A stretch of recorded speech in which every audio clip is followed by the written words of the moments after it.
Okay, looks like it's time. Thank you, everyone, for joining us today. This is an important discussion. For those of you who don't know, I'm Janine Yancey. I head up M-Train. With me this morning out here on the West Coast is Nancy Douyon. Nancy, thank you so much for joining us. For those of you who don't know Nancy, Nancy is her background is in user experience research, and she has done some great work for many of the big tech companies, including Google, Uber, Cisco, and many others. She's also M-Train's domain expert on topics like unconscious bias, and she's our inclusion strategist. So Nancy is a perfect partner to be having this conversation with this morning. Yeah, so Nancy, just to set the context for everyone, as folks know, a week ago, President Trump issued an executive order that pertains to diversity training. And so that is the topic of our conversation probably for the next 20 minutes or so. And for folks, go ahead and type in questions in the chat pane if you like, and Nancy and I can address them. But just a little bit of context here. So I don't want to necessarily get into maybe the timing or the motivation for President Trump's executive order. I think that is probably an hour discussion in and of itself.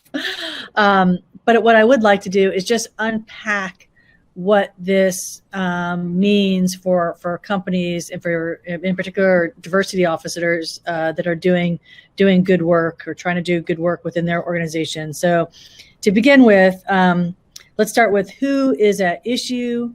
And so this applies to federal contractors. This would be businesses that have any contract with the federal government for services or goods, right? So typically, the largest organizations here in the U.S., Fortune 100 companies, they're all pretty much federal contractors. So this would apply to any business that has a contract with the federal government. And before I kind of bounce some ideas off of you, Nancy, let's just look at some of the language. And John, if you wouldn't mind, if you could just put in the link to the executive order into the chat pane for folks. I think I have it on my LinkedIn post just so people could be looking at this language, as we're talking about it. I think that would be helpful. So in kind of the background, if you will, of this executive order, and this was, again, it was signed and published a week ago. They talk about contractors where there's a reference here to a federal laboratory where white men were asked to acknowledge their privilege. There's another reference, and this is just kind of in the context to before the actual order itself, where they say that there's divisive training with phrases like, we live in a meritocracy and we're all colorblind, and references like that are actually divisive and perceived as bias. And so, a lot of this, I think, is in the messaging. And I know on LinkedIn I posted that RBG, her quote is, situations that look like there's an impediment often turn out to be good fortune. And I'm not sure if I would go as far as to say this is good fortune, but I think that there is perhaps an opportunity here for diversity officers. Because, Nancy, if I were to say, Nancy, we live in a color-blind society, I mean, would you call me biased or racist for saying that? I probably wouldn't call you racist. I probably wouldn't necessarily call you biased for making that statement. I think that I would agree that we are all biased in some way or another.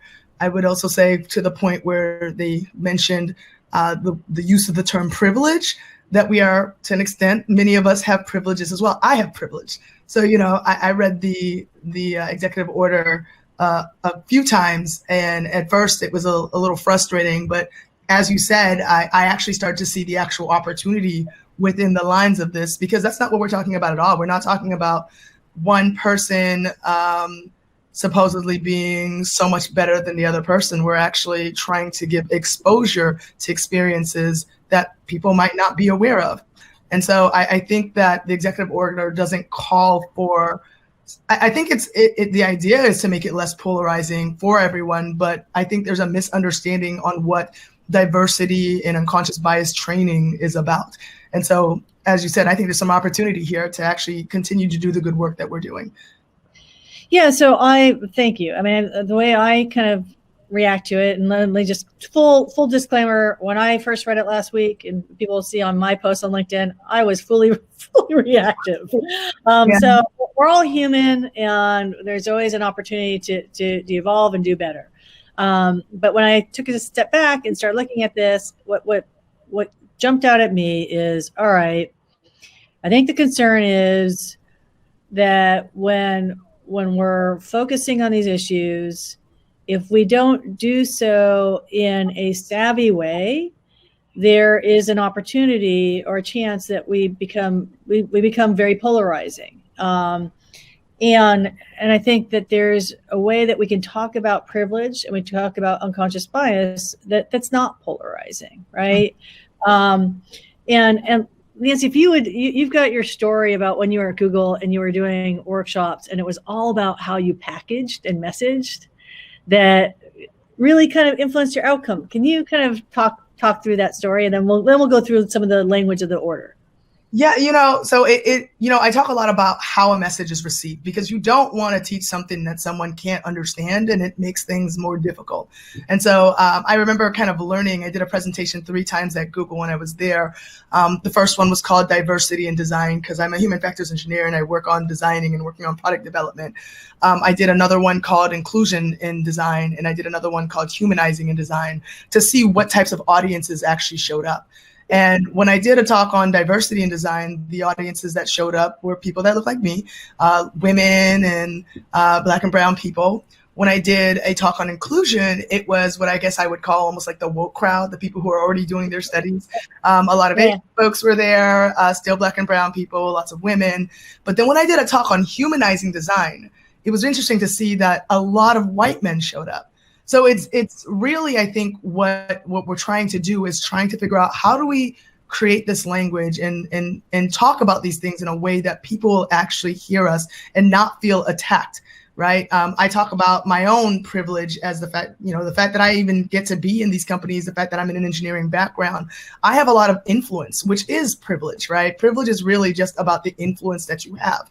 And, I also talk about my own bias. I tell this story often about a time I was at Uber trying to get my laptop fixed, turned around for a second, came back, asked the gentleman in front of me, "Where'd you put my laptop?" And the gentleman responded, "Ma'am, wrong Indian guy." Now, was I going to flip out and say, "Yo, I'm not racist"? No, I that was an opportunity that exposed something that maybe I didn't know within myself. And that's what I mean by bias. If I am calling myself biased, and I'm saying as well, I have influence to make change. It's about being aware of your own power, if that makes any sense, and leveraging it to make a difference so that we're more inclusive. Because the point is, we're trying to create a more inclusive environment for all, not better for one over the other, Thank you. Yeah. So I think this is all about the messaging, really. And I think your example of going to the human design, and it opens up for a wider umbrella of people, is really kind of what we should all be, striving for. And I think that is the takeaway for diversity officers and diversity professionals, their takeaway from this executive order. It's like, we know from our work at M-Train, and Nancy, you and I were just chatting about this before we started, I want to say there's at least probably 15%. I need to figure out the exact measurement, but people need to know that regardless of your industry, regardless of your geography, just know that there's about 15% of your workforce that they might be smiling to your face, but they don't really want to hear anything you're saying. And we know that because in our programs, they have the comfort of using the Ask the Expert feature, and they weigh in. It's de-identified. They know they can't be identified. They're safe. So they have a comfort that they don't necessarily have when it's face-to-face or talking to a colleague. And I point that out because I think part of being a successful, part of moving the needle and changing our outcomes. I think about it as, connecting with people emotionally, winning their hearts so it can influence their minds, connecting with them emotionally so that we can actually change kind of their perspective. And to do that, it's all about the messaging. It's all about how we package it up.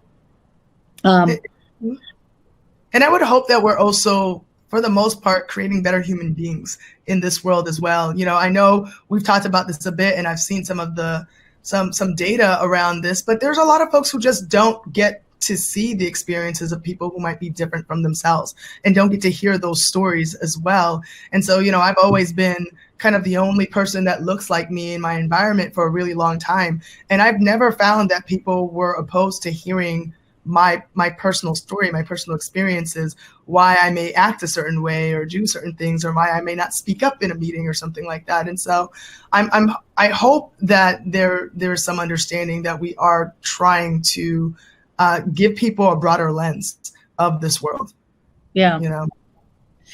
So let's look at some of the language of this order. And I think the kind of crux of it is, and if folks can look at the order themselves, but it's under really the definition of divisive, where I think that, everyone is pretty much on the right track to continue what they've been doing in terms of teaching unconscious bias, because it says an individual by virtue of his or her race or sex is inherently racist, sexist, or oppressive, whether consciously or unconsciously.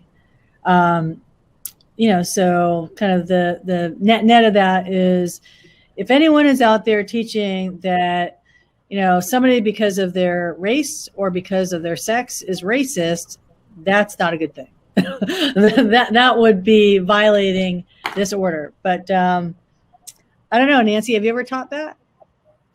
Well, no, I don't talk about things like that. What I talk about are ways to create more inclusiveness through our design processes. So, and being aware that there are biases in our designs based on the people who are creating things. So, for example, one of the simplest ways I can explain this is, the lack of baby changing stations in male bathrooms, right? It's not about trying to, we're unconsciously telling men that they have limitations, but when you think about what gender neutral bathrooms do, we're creating an opportunity for more inclusiveness, for equal opportunities, because men change their babies as well, right? So it's not about trying to say someone is inherently harmful to another person, right? It's about us trying to say, what opportunities are we not seeing? Where are we blind, really? And trying to create more inclusion so that everyone has equal seating at the table. That's what I am teaching,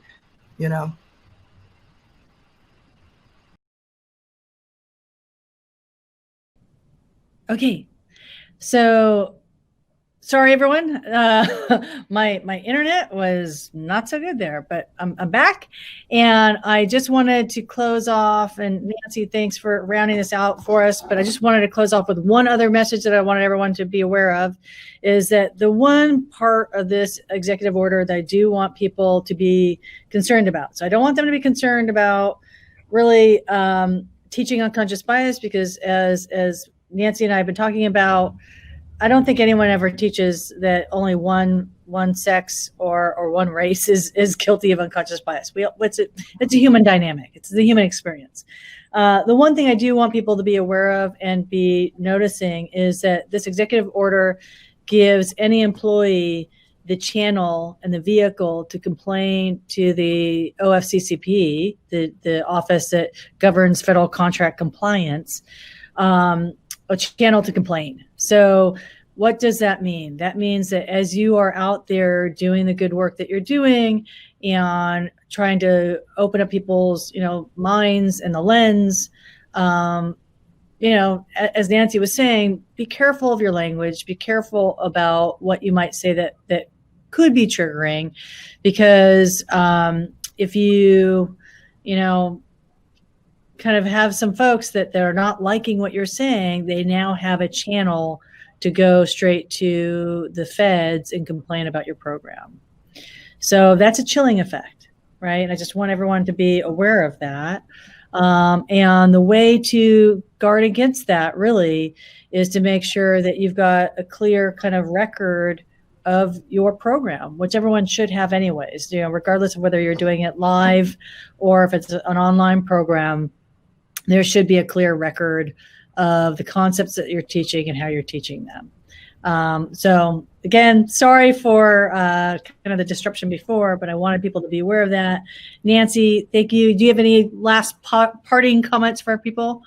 Well, I guess the only thing I would say is, like I said, I read it and I was just as, scared and concerned when I first read it. But, after looking at whoever wrote this in the legal language that they wrote, I definitely thought that there was some opportunity and that we can continue to send these good messages out and continue doing the work that we're doing. And I appreciate you kind of sharing where we can be careful, but this doesn't stop the work that we're doing. And so we should carry on. And that's really all I have to say. Thank you so much.